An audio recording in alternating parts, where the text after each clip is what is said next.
d'un instant gourmand avec au sommaire de ce numéro, une balade tout là-haut dans les estives pour en savoir plus sur la production du fromage pur brebis Pyrénées. Les conseils de Laetitia Gabory, meilleure ouvrier de France fromager. Mais avant, direction la cuisine du restaurant Arambide à Saint-Jean-Pied-de-Port pour une recette très originale.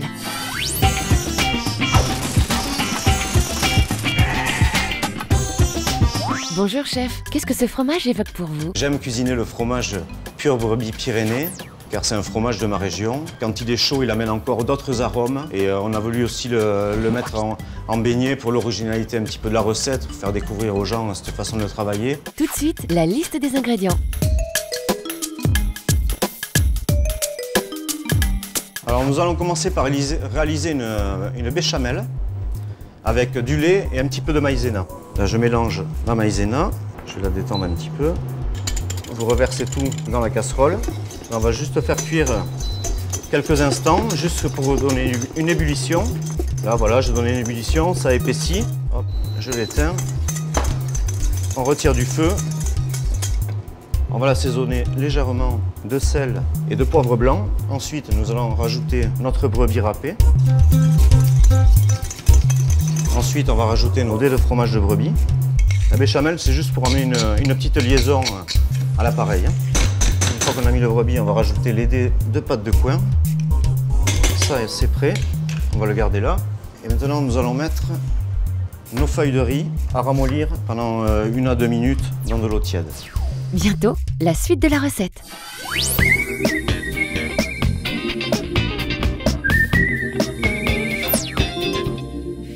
Prenons maintenant les routes escarpées des Pyrénées. Direction la ferme de Jean-Claude Iribarren, berger et producteur de lait de brebis. Notre mission, percer les secrets de fabrication du fromage pur brebis Pyrénées.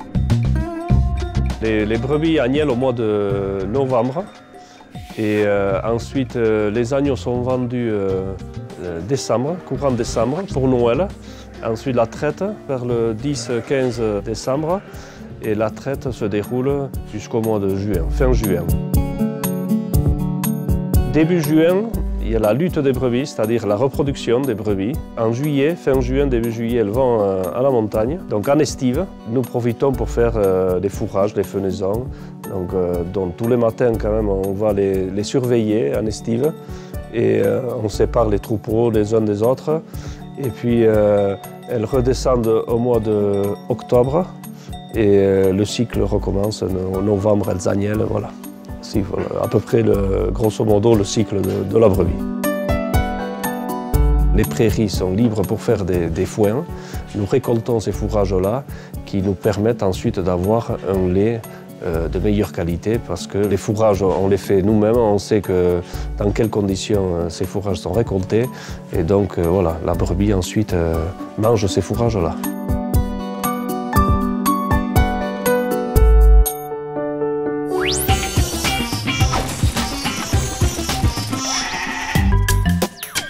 Allez, on retourne en cuisine. Maintenant, nous allons monter nos beignets de fromage de brebis à la pâte de coin. Les feuilles de riz ont bien ramolli. Là, vous les mettez dans deux petits ramequins pour faire un petit creux. Ensuite, nous allons rajouter du mélange brebis pâte de coin. Ensuite, nous allons couper deux petits morceaux de ficelle pour pouvoir les fermer. Nous allons les ficeler. Voilà. Vous avez 2 petits beignets prêts à passer dans la pâte à tempura que nous allons faire maintenant. Vous prenez la farine à tempura, c'est dans un petit ramequin. On va la détendre avec de l'eau, là, petit à petit. Ensuite, nous allons passer à la cuisson. Alors pour ça, il vous faut une friteuse à 170 degrés.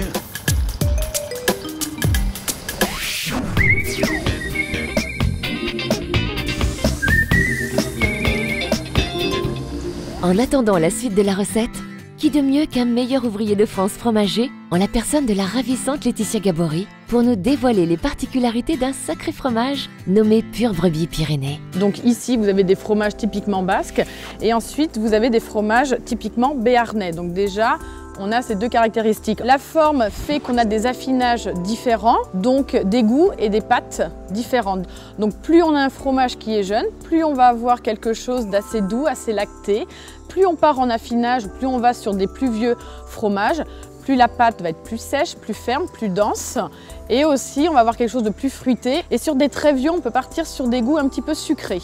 Ce fromage, on peut le déguster avec quoi? Traditionnellement, au Pays Basque, on va le déguster avec une confiture à la cerise noire, tout simplement.